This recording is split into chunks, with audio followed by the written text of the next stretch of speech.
Here we are. We're going to Worcestershire in the West Midlands, the constituency of Bromsgrove, which has just returned the Chancellor of the Exchequer, Sajid Javid. Of course, the West Midlands has been fertile territory for the Conservatives tonight. They're picking up a lot of seats there. Chancellor, did you expect to do this well across the country, across England? Well, Andrew, can I just say I haven't officially been returned yet, unless you know something that I don't. I'm still waiting for my result, but I am optimistic. Well, I tell you, you're quite right. But I think from what we've seen so far, it's not in huge doubts. Unless they've just done it without me. But what I was trying to find out was, did you expect this result to be picking up so many of these Labour seats? Look, of course, we don't have the final result yet. It's still a projection, but it is, of course, incredibly encouraging this evening. And, you know, I didn't know what to expect going into this. We went in there fighting for every single vote. And I think our approach, clearly, it looks like it's paid off. Our message has got through. People have rejected utterly the division that was offered by Jeremy Corbyn and John McDonnell, Diane Abbott and the others. And they want unity. They want this country to move forward. Of course, they want Brexit done. It looks like that is one of the messages from the result, and that's great that we can move forward in that way. But they want so much more else. They wanted a government that listens to them, and hopefully, if this is confirmed, and it is a Conservative majority government, that is exactly what they are going to get. Well, you did fight this election on getting Brexit done. But of course, you haven't got Brexit done. And even if you pass a withdrawal agreement, you then go into some rather difficult and detailed negotiations on what our future partnership will be with the European Union. And we don't really know the shape of what you're going for. Well, what we do know, of course, is that we have an exit deal. We had that before, but we couldn't get it through the paralysed No, I know all that. I'm asking about the future. Election. So tell us the shape of this future partnership deal that you're going to get.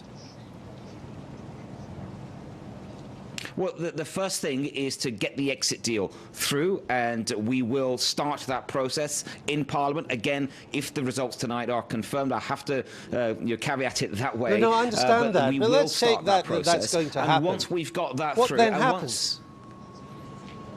And if we get that deal through Parliament, which we will with a majority, then, of course, we move to the next phase, which is to get the excellent trade deal that we've negotiated the principles of, that we've set out, and we will get that through Parliament, and we will do that next year. And now, if the majority is the kind of majority that is suggested tonight, I'm incredibly confident that we will get that through Parliament, and we will be having the smoothest of all exits from the EU, where we will still be, have that friendly relationship with our European friends, but we can move forward with Brexit. But also, we have the bandwidth to focus on so much else: the NHS and hospitals. Okay, policing, the election's over. I don't want to litigate all that again.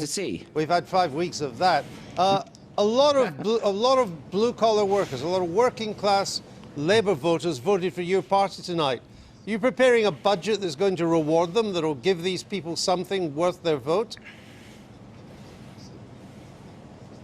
Well, I stood up on a stage a few months back at our party conference and said that we are the party of the working class. Yeah, but what are you going to do for them? What we are. And I think the message that is come, well, look at our manifesto, and I think people have been looking at this and they've reflected on that, and that's why I think we're seeing the night that we have. So, for example, we've said in the first budget that I'll have in February, we're going to be cutting taxes for working people, the national insurance cut. We've announced further increases in the national living wage. We'll have it, and clearly this has been an important part of our message. I think that it's got through, but people also naturally in casting the vote have compared what we've said to the nonsense that was spewed out by the Labour Party and the numbers that just did not add up. And the Labour Party, sadly, they took people for fools, and the people have given them their verdict. Are you staying as Chancellor? Has Mr. Johnson confirmed you'll stay as Chancellor? Not yet. Let's see what the results are tonight, and then I hope that in a few hours tomorrow morning we will see Boris Johnson back as Prime Minister, and then one of the first things he'll do is set out his government. Very well. Okay, we'll let you get back to your account and see the result.